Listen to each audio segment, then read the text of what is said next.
నమస్తే, నేను మీ Madhuri. Law of attraction గురించి మనం చాలా వీడియోస్ చూస్తూ ఉన్నాం. అసలు లా ఆఫ్ అట్రాక్షన్ అంటే ఏంటి? ఇందులో ప్రతి ఒక్కరు కూడాను మనీని ఎలా మనకి ఆపాదించుకోవాలి, మనీని మనం ఎలా అట్రాక్ట్ చేయాలి, ఇదే ఎక్కువగా అడుగుతూ ఉంటారు. నిజంగా మనీని మనం అట్రాక్ట్ చేయొచ్చా? మనీని ఏ రూపంలో? మనీ అంటే ఓన్లీ మన దగ్గర ఉండే కరెన్సీ మాత్రమే కాదు. మనీ అంటే సంపద. ఆ సంపదని మనం ఎలా అట్రాక్ట్ చేసుకోవాలి? డబ్బుల రూపంలోనే అట్రాక్ట్ చేసుకుంటే అది అవుతుందా? అసలు సంపదను మనం ఎట్లా అట్రాక్ట్ చేసుకోవాలి? డీటెయిల్గా చెప్పడానికి ఈరోజు మనతో పాటు ఉన్నారు వైబ్రెంట్ విజయ గారు, law of attraction coach and life coach. తనని అడిగి డీటెయిల్గా తెలుసుకుందాం. Hello ma'am. Hi Madhuri. Ma'am, మనకి చాలా వరకు కూడాను లా ఆఫ్ అట్రాక్షన్ అనగానే మనీ మేనిఫెస్టేషన్, కరెన్సీ రూపంలోనే అంటారు. అసలు లా ఆఫ్ అట్రాక్షన్ అంటే ఏంటి? ఒక సంపదని మనం ఎట్లా అట్రాక్ట్ చేసుకోగలుగుతాం? లా ఆఫ్ అట్రాక్షన్ అనగానే అదొక యూనివర్సల్ లా. మనం ఎలా లా ఆఫ్ గ్రావిటీని ఎలా అనుకుంటున్నాము, భూమి గుండ్రంగా చుట్టూ తిరుగుతుంది అనే దాని మీద మనం ఎలా నమ్మకం కలిగి మనం ఉంటున్నామో, అదేవిధంగా లా ఆఫ్ అట్రాక్షన్ కూడా it's a universal law.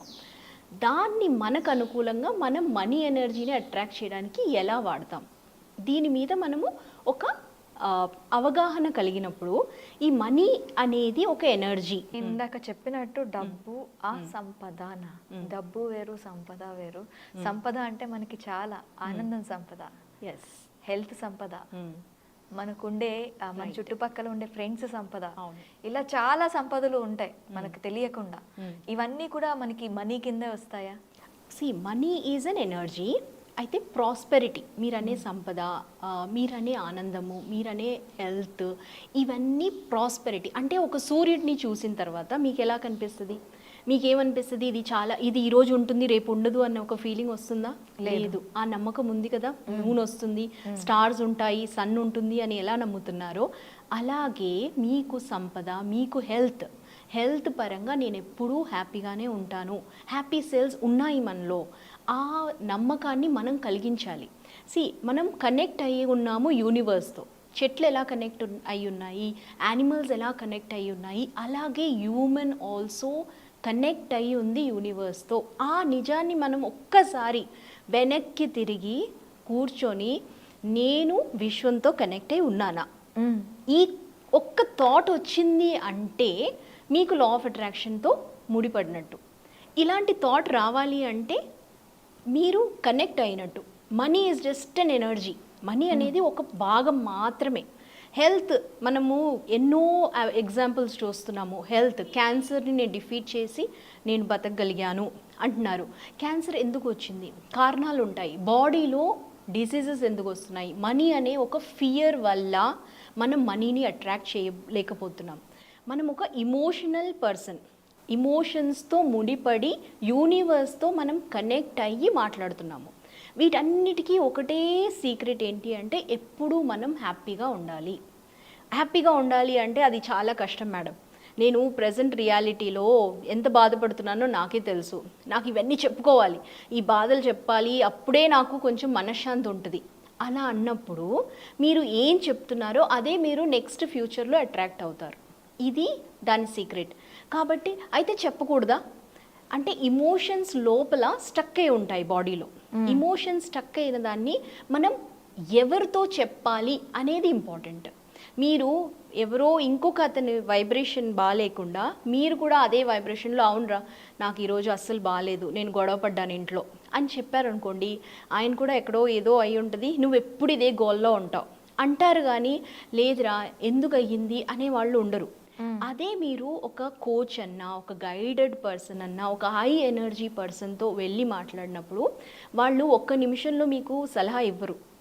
First వింటారు, ఏమైంది అని చెప్తారు. మీవన్నీ చెప్పిన తర్వాత అదొక ఎనర్జీ, అది నెగిటివ్ ఎనర్జీ. ఆ నెగటివ్ ఎనర్జీని క్యాన్సిల్ చేసే పాజిటివ్ ఎనర్జీ ఉండాలి. ఎందుకంటే యూనివర్స్లో ఎనర్జీస్ అనేవే నడుస్తున్నాయి. పాజిటివిటీ అండ్ నెగటివిటీ ఉండాలి, లేకపోతే యూనివర్స్ నడవదు, ఎక్స్పాన్షన్ అవ్వదు. అయితే మీరు ఏ దారిని ఎంచుతారు అనేది మీ ఇష్టం. యూనివర్స్ని మనము మార్చాలి అంటే ఒకటి పాజిటివిటీగా ఉండడము. మీరు చెప్తుంది ఏంటి అంటే every person has a different universe. Every person has a different connection to universe. Okay, అంటే మనం అందరం ఒకటే, మనం వచ్చింది ఒక న్యూనెస్ కోసం. అంటే మనం ప్రపంచంలో ఉన్న ఈ మనీ ఎనర్జీని మీరు ఒక భాగం కింద లెక్క పెట్టాలి. మనీ కన్నా ముఖ్యమైనది అష్ట ఐశ్వర్యాలు అంటున్నాం కదా, సంపద అంటున్నాం కదా. ఈ ఐశ్వర్యాలని నేను ఎలా పొందగలుగుతాను అనే దాని మీద మీరు కాన్సెప్ట్ పెడితే మనీ అనేది ఆటోమేటిక్గా వచ్చేస్తుంది. Okay, money is just an energy. ఎలా మేనిఫెస్ట్ చేసుకోవాలి అంటారు? So best question is first యూనివర్స్తో నేను కనెక్ట్ అవుతున్నానా లేదా. ఓకే, తర్వాత చిన్న పిల్లవాడిలాగా ఆలోచించాలి. నాకేం కావాలి అనే దాని మీద స్పష్టత ఉండాలి. నాకు ఈరోజు ఇంత డబ్బులు కావాలి అనడం కన్నా నాకు ఈ డబ్బులు ఎందుకు కావాలి, ఈ డబ్బు వల్ల ఏంటి నాకు ప్రయోజనం, ఈ కాన్సెప్ట్లోకి వెళ్తే అంటే ఎందుకు కావాలి అనే దాని మీద మీరు దృష్టి పెట్టాలి. మనీ వచ్చింది, దీన్ని నేను ఎలా ఖర్చు పెట్టాలి, ఇలాంటి కాన్సెప్ట్లోకి వెళ్ళాలి. అప్పుడు మనీ అనే ఎనర్జీని మనం అట్రాక్ట్ చేయగలుగుతాం. పొద్దున్న లెగ్గానే ఈరోజు నేను ఎలాగైనా మనీ సంపాదించాలి, ఒక 50,000 నా దగ్గరికి రావాలి అని వెళ్తున్నారు. అలా కాకుండా వెనక్కి తిరిగి 50,000 నాకు ఎందుకు కావాలి, నేను ఏం చేస్తాను, కాంట్రిబ్యూట్ చేస్తారా, మీరు ఏమన్నా విశ్వానికి ఇవ్వాలి అనుకుంటున్నారా, అంటే ఇస్తేనే మీకు వస్తుంది అనే కాన్సెప్ట్లోకి వెళ్ళాలి. ఓకే. సో ఈ విధంగా మనీని మేనిఫెస్ట్ చేసుకోవచ్చు అంటారు. ఓకే విజయ్ గారు, థ్యాంక్ యూ వెరీ మచ్.